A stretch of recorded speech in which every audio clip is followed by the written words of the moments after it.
Bwana, maisha yangu naitoa mbele ya Bwana, uzima wangu nautoa mbele ya Bwana, uzima wangu nautoa mbele ya Bwana, vyote vyangu navitoa mbele ya Bwana, vyote vyangu navitoa mbele ya Bwana, naitoa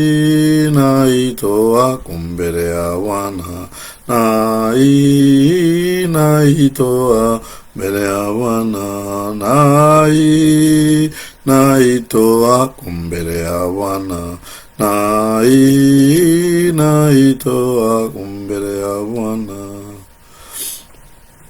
Na vitu vyote vitabaki duniani, Yesu asifiwe, haleluya.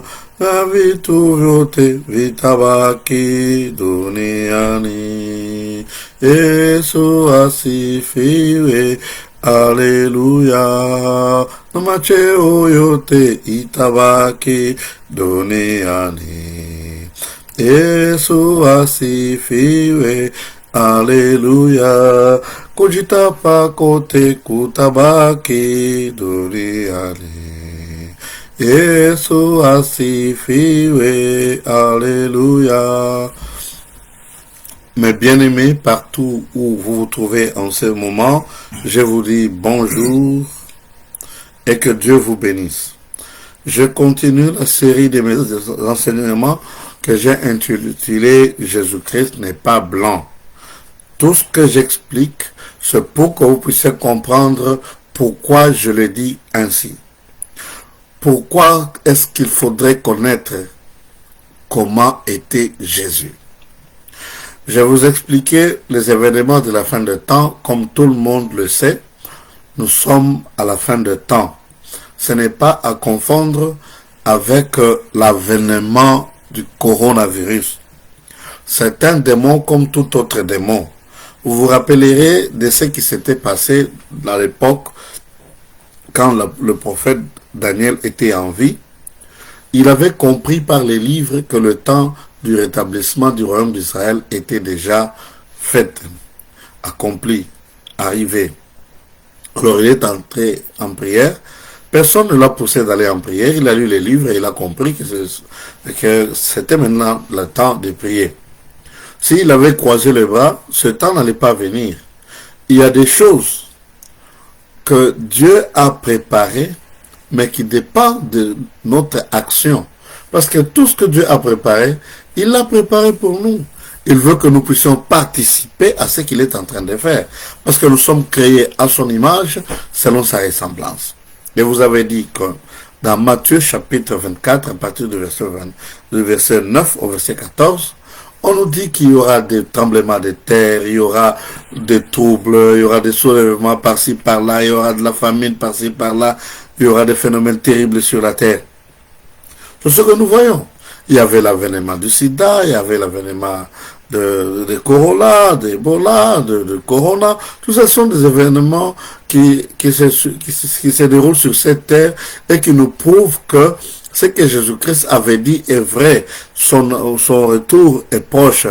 Mais il ne nous a pas appris pour que nous puissions, comme dans un film, non. Il nous a dit cela en avance, lorsque nous allons voir ces choses s'accomplir et que nos cœurs ne soient pas troublés.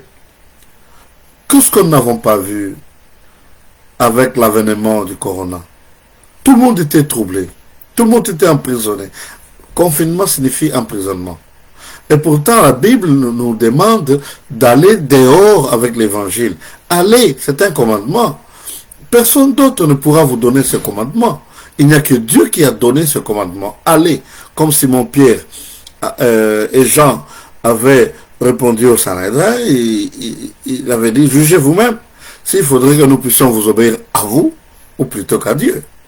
Ici, il y a, comme je vous expliquais un jour, il y avait deux choses.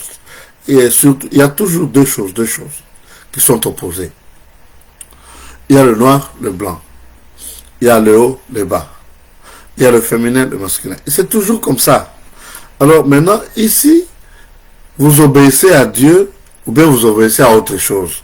Si vous obéissez à autre chose, sachez directement que c'est le diable. Même si ça paraît être socialement bon, mais parce que c'est pas une obéissance à Dieu, c'est du diable. Il n'y a que Dieu que nous devons servir ou le diable que vous pouvez servir. Tout le monde est libre de choisir. Je ne vous pousse pas à faire ce que Dieu veut, mais je vous dis ce que Dieu veut pour que vous puissiez comprendre qu'il est important de faire ce que Dieu veut afin que vous puissiez hériter le royaume des cieux. Il a dit qu'il nous a créés à son image selon sa ressemblance. Nous sommes des esprits dans un corps humain. Le corps, c'est là, est devenu une âme vivante. Le corps peut sentir le froid, peut écouter, peut voir, peut sentir l'odeur, le corps. Mais c'est le corps qui peut pousser ton esprit à pécher. Quand tu te fâches, quand tu prends de mauvaises décisions pour aller battre les autres, c'est le corps qui va aller battre les autres. Hein? Celui qui prend la décision, c'est ton cœur. C'est ton esprit qui prend la décision. Quand on vous insulte, pourquoi est-ce que vous vous fâchez? On insulte le corps. Quand quelqu'un meurt, on insulte ce corps. La personne ne peut réagir. Parce que le corps est inerte. Parce que le corps, c'est de la poussière. Parce que le corps, c'est une statue. Alors même toi qui vis dans le corps, il ne faudrait pas que tu te laisses entraîner par les caprices de ce corps.